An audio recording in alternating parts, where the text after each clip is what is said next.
Hi guys! Welcome back to my channel. So, ayan po yung weather update ko dito sa Cavite. Ayan. Pero mamayang hapon or gabi, umuulan. Ayan. So, maluwag yung taas ko guys. Ayan o, nakikita niyo ba? Ayan, naglipat-lipat kasi ako. Nag-iisip ako ng pwedeng ilagay. Diyan, kasi tutok na tutok yung araw dyan sa taas. So, ayan.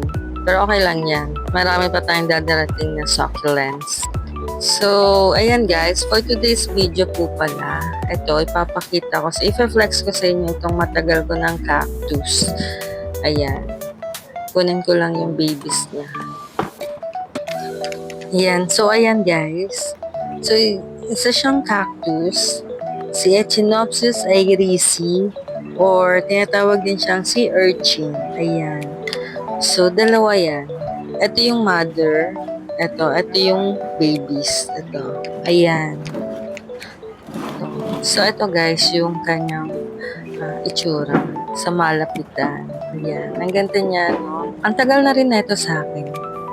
Mga 2020, I think. Mga nasa 2022. Binili ko siya. Pandemic days. Ayan. So, ito may bago na siyang babies. Ayan. So, hindi ko na tinanggal kasi nakita niyo yung sa yung sa mga babies niya. Ang liit nila. Tapos parang hindi sila nagmumukhang ganito. Diba? Ayan. Kaya dyan lang sila. Ito yung mga babies na yan.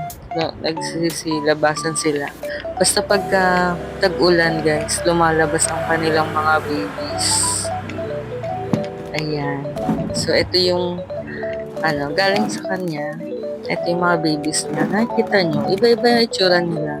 Kasi dati, pagka kuha ko sa kanila, itinago ko sila sa ilalim. Kaya siguro ganyan yung mukha nila. Mukha, itsura nila. 'Di ba? Kaya ayan tuloy na niya. Isa lang yung nagmukhang katulad niya. Ito, yan. Yung kamukha niya. The rest, hindi na. Malayo na. Mataas, pero malayo. Yan. Kita nyo ba guys yung pinagkaiba nila? Pero iisa lang sila. Ayan. Siguro pagka medyo tumagal-tagal pa, magiging magkakamukha na sila. So, ayan. Kaya yung ibang babies dun sa mother, hindi ko na tinanggal. Hinayaan ko na lang sila doon. Ang hilig ko kasi pag nakakita ko ng mga babies sa kanila, tinatanggal ko kagad. Kaya ayan tuloy. So, ayan guys. Wala siyang pinagkaiba sa care tips ng mga cactus. Pareho lang naman sila. Hindi ko sila masyadong dinidiligan. Ito nakasurvive siya guys nung 2023. Ang pinakalas kong sa kanila 2023 tama. Pinakalas kong alaga sa kanila. Tapos napabayaan ko na sila dyan sa tabi. Pero nakasurvive sila. So ngayon, balik loob ulit ako sa pagsasucculents. Bili-bili, mine-mine, alaga-alaga. Kung mabuhay, edi masaya. Kung hindi, bye-bye. Ganun lang. Hindi ko na dinidibdib kung di sila mabuhay. Basta sa akin lang. At least nag-try akong alagaan sila. 'Di ba? Kaya, ayan. Hindi naman ako professional sa pag-aalaga ng mga succulents. Kaya, lang ako, ino-observe ko lang sila kung paano sila mabuhay. I mean, paano sila alagaan yan. Tapos nagsusearch din ako kung pwede ba sila sa ganito or hindi. Itatry ko kung ganun. Ang importante naman guys is meron tayong natututunan kapag nawala sila.